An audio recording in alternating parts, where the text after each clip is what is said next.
Mi nombre es Angelina Gutiérrez, psicóloga clínica del proyecto Fortasec.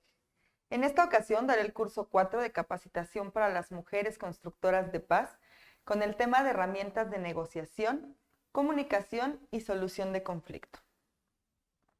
Hasta hace poco, las mujeres no eran consideradas actoras válidas en proceso de negociación. Sin embargo, hoy en día, la idea de que las mujeres no deben participar en las negociaciones ha ido disminuyendo, porque se ha logrado demostrar iguales capacidades de desarrollar negociaciones exitosas, aplicando principios y técnicas inherentes a las ciencias gerenciales, al ejercicio de posición de liderazgo, al trabajo con grupos y al desempeño en relaciones sociales. Pese a ello, aún resta emprender acciones y desarrollar mayores destrezas y habilidades de negociación que permitan que las mujeres establezcamos escenarios de negociación más favorables. Pero para ello es necesario comenzar a entablar acuerdos, pactos y negociaciones a nivel personal, con la pareja, la familia, los hijos e hijas y con los amigos. Esta labor no es sencilla e implica en principio comenzar a reflexionar y tomar conciencia de las barreras y limitaciones personales, sociales, culturales y políticas que existen entre nosotras y hacia nuestro género, y comenzar a desestructurar las mismas. Este proceso requiere del establecimiento de pactos y compromisos con nosotras mismas.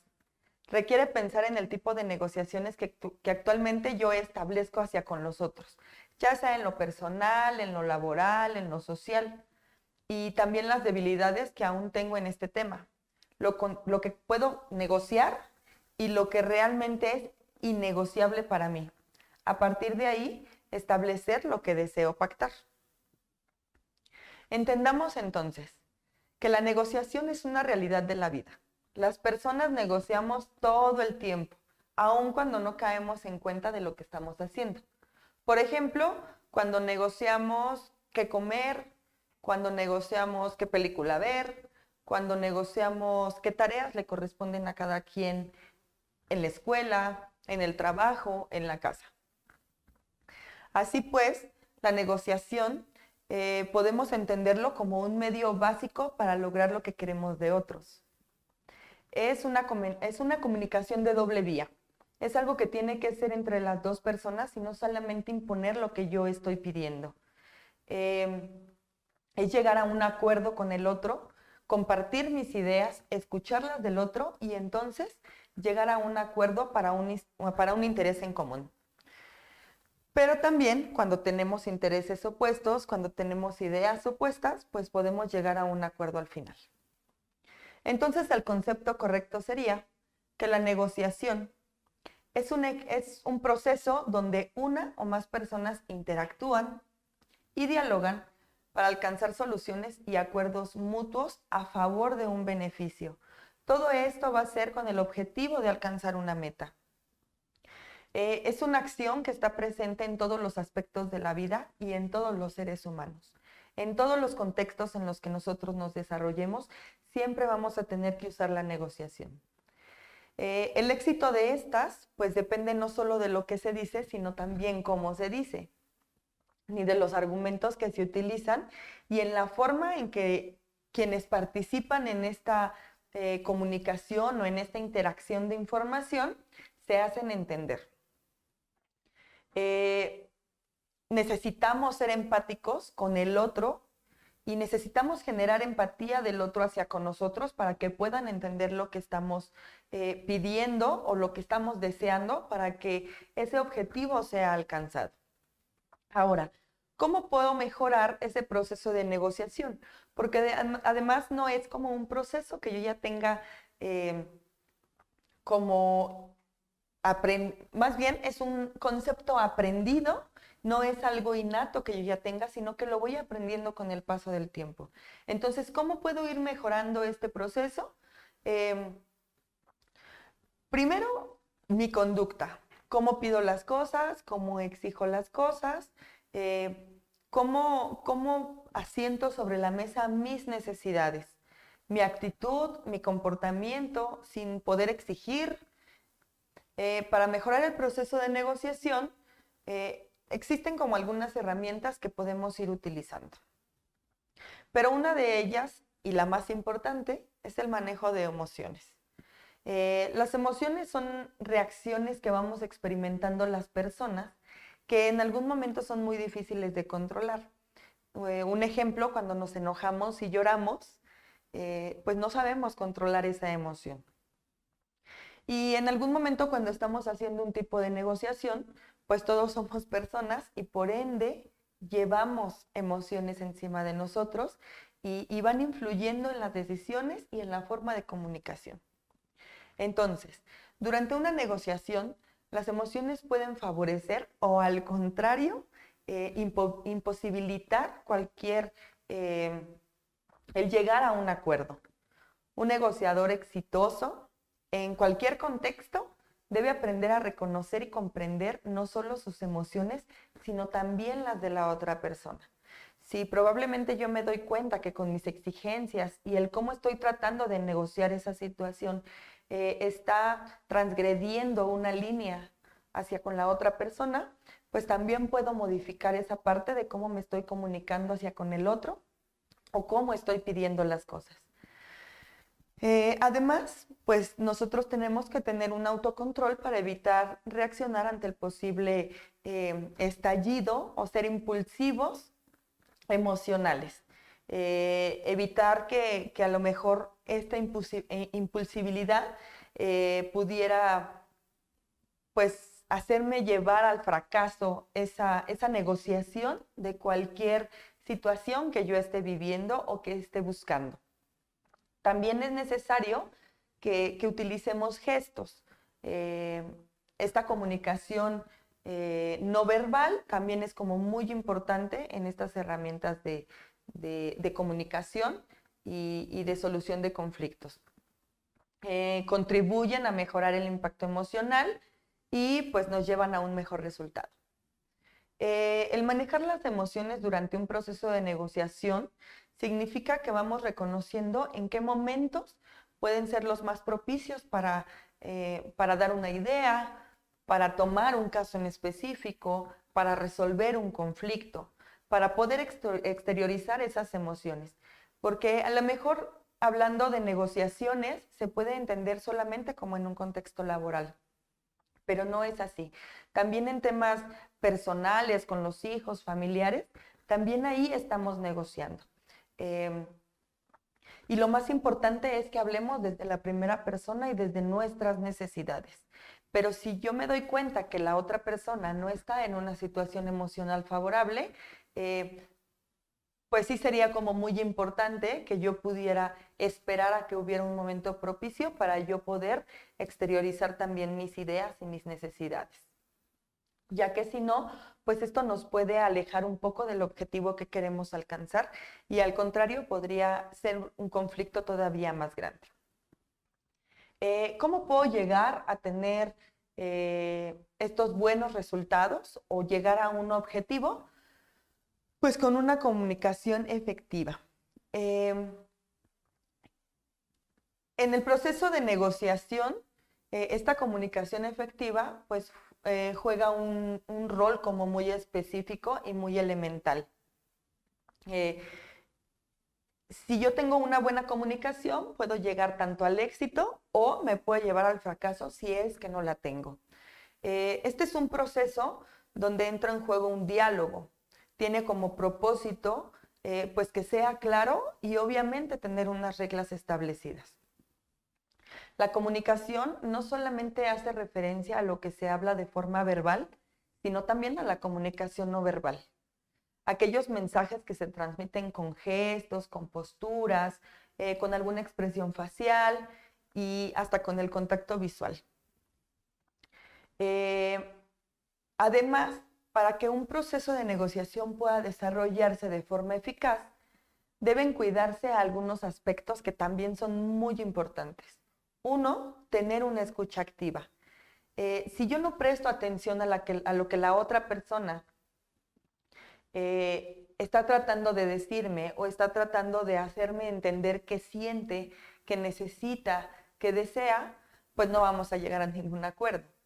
cuidar nuevamente, como les dije, lo que se dice y el cómo se dice para la otra persona, no haber una sobrecarga de información y pues a lo mejor tener como un clima de negociación favorable. Si a lo mejor me voy a poner de acuerdo, tuve una discusión con mi pareja, pues no lo voy a arreglar como en una fiesta. Tendría que haber un clima de discusión o de comunicación, a lo mejor en mi casa, en otro espacio donde este conflicto no se haga más grande. Y entonces, ya que llegamos a este punto, pues veamos qué es la comunicación en específico. La comunicación es un proceso que consiste en la transmisión y el intercambio de mensajes entre un emisor y un receptor. En este proceso, además del emisor y del receptor, participan otros elementos que puede ser el lenguaje que empleamos con la otra persona, el canal de comunicación, que sería como el medio utilizado para pasar la información y en qué contexto lo estamos haciendo. Y a veces hasta tiene que ver como los ruidos o las situaciones que estén pasando a nuestro alrededor. Este proceso comunicativo es esencial para la vida en sociedad. Permite que los seres humanos nos podamos expresar y podamos compartir todas esas ideas y toda esa información de unos a otros. Que podamos establecer relaciones, que podamos llegar a acuerdos y que además podamos ser capaces de organizarnos. La comunicación además puede llevarse a cabo de diferentes maneras. Como ya lo habíamos mencionado, pues puede ser la verbal, utilizando algún lenguaje, como puede ser algún otro idioma, ¿no? La no verbal, que pueden ser como los gestos, puede ser la lengua de señas, por ejemplo, algunos signos. Todos son como varios tipos de comunicación, pero al final tienen el mismo objetivo, que es poder comunicar. Esta comunicación se puede dividir en dos tipos, hablando específicamente de los que ya mencionamos. Uno, que es la comunicación verbal, que es como la que estamos teniendo en este momento en que ustedes miran este video. Yo soy un emisor y ustedes se manejan como receptoras. Esta es una comunicación exclusiva de los seres humanos y pues es como la más importante. Y de esta se desarrollan otras dos, que puede ser la comunicación oral, que es el habla, y la comunicación escrita, que puede ser, no sé, por ejemplo, un poema que nos comunica las emociones de quien lo escribió y en la mayoría de ocasiones tiene un resultado emocional en todas nosotras.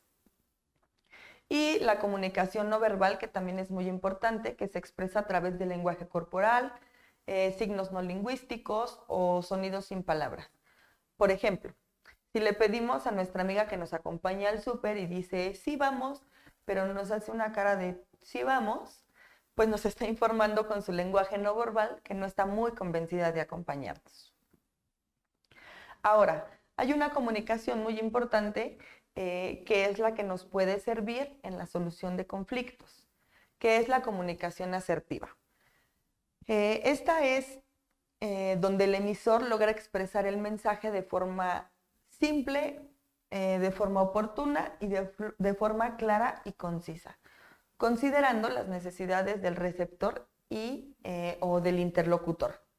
Esto es una habilidad que se puede ir desarrollando, que en algún momento no todos la tenemos, pero sí se puede desarrollar. También está asociada con una inteligencia emocional. Como ya lo he mencionado en repetidas ocasiones, que tiene mucho que ver con hablar desde mis necesidades. Al poner en práctica esta comunicación asertiva, estamos fomentando el respeto tanto por uno mismo y respetando a los demás. Por ejemplo, cuando estamos mirando a los ojos a alguien que nos está hablando, ahí estamos respetando a la otra persona que nos está hablando y podemos generar una comunicación asertiva porque él está sabiendo que está siendo escuchado. Esta actitud muestra un interés y aumenta obviamente la confianza y la cercanía hacia con la otra persona. Tener una postura corporal abierta también puede mostrar como un interés y sinceridad en que estamos prestando atención a la comunicación de la otra persona o a lo que nos está tratando de decir. El nosotros observar nuestros gestos que hacemos mientras la otra persona nos comunica algo, aprender a controlar algunos gestos, nos ayudan a dar énfasis a los mensajes que deseamos reforzar en la otra persona. Fijarnos en nuestro nivel de voz, ya que al modularla de una manera adecuada, pues somos más convincentes. Y analizar cuánto tiempo escuchamos y cuánto tiempo también somos escuchados. Si nos damos cuenta que estamos escuchando más de lo que somos escuchados, pues en algún momento se puede romper ese tipo de comunicación. Quienes en algún momento logran llegar a tener esta comunicación asertiva, podemos expresar firmemente lo que deseamos sin transgredir las emociones, los sentimientos y los derechos de la otra persona.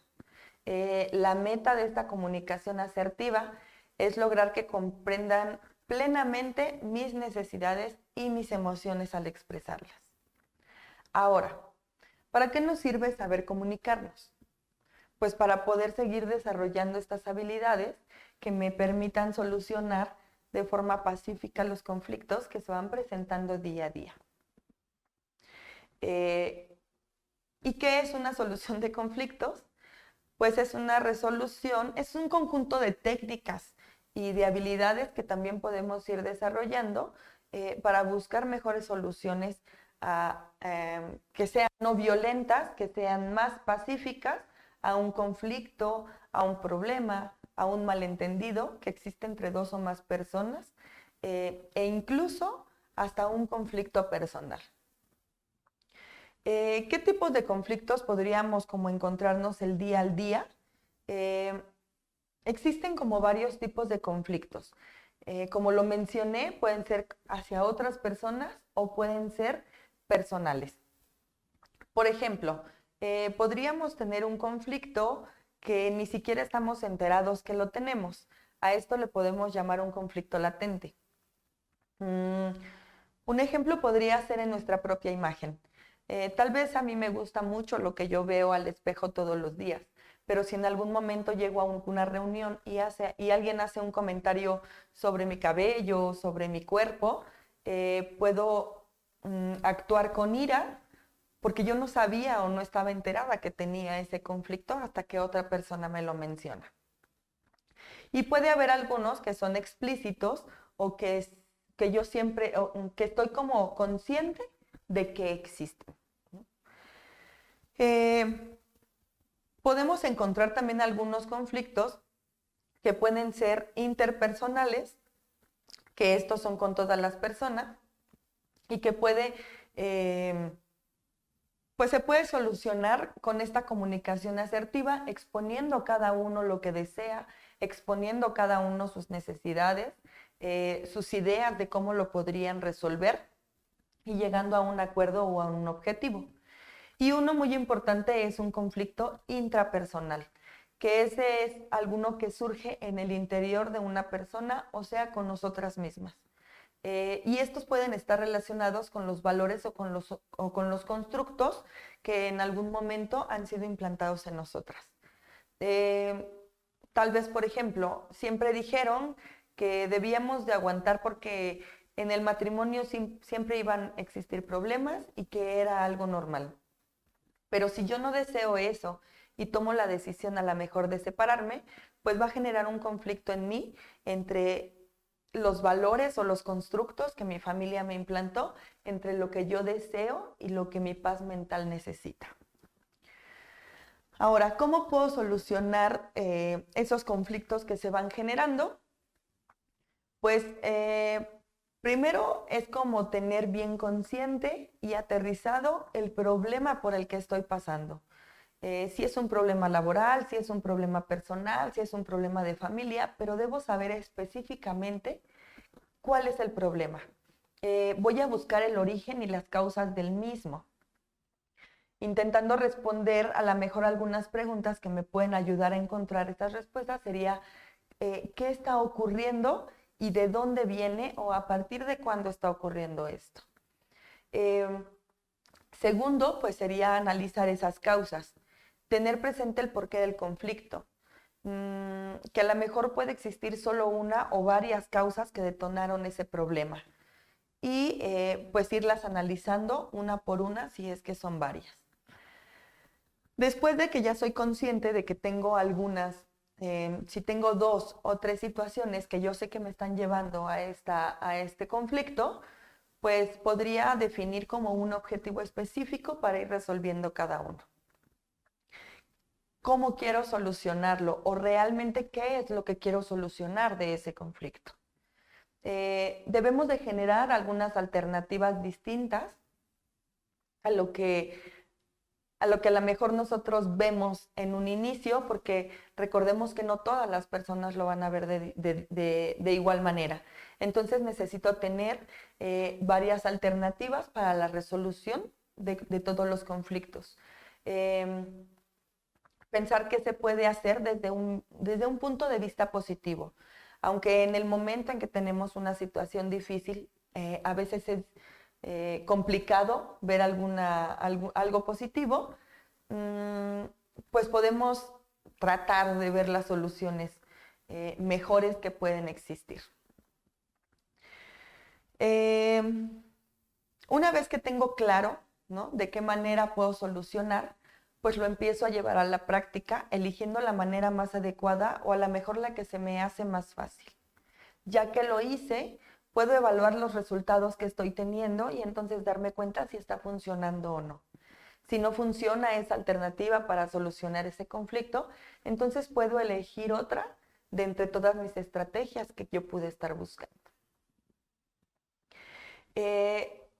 Necesitamos entender que es preciso que las mujeres coloquemos también en algún momento, cuando estamos haciendo esta solución o buscando estas soluciones en los conflictos, que pongamos en una balanza lo que sentimos, lo que damos a los demás y lo que también estamos recibiendo a cambio. Es decir, los beneficios que nos reporta la pareja, los hijos, las hijas, el trabajo, tal vez el estar en un grupo religioso. Si nuestra balanza está equilibrada entre lo que yo estoy dando y lo que estoy recibiendo, entonces puedo decir que ha sido una buena negociación. Pero si yo me doy cuenta que realmente mi balanza no está equilibrada, necesito estar buscando otras soluciones de conflicto que a mí me generen estar en paz, que me hagan sentir que estoy recibiendo un poco de lo que doy.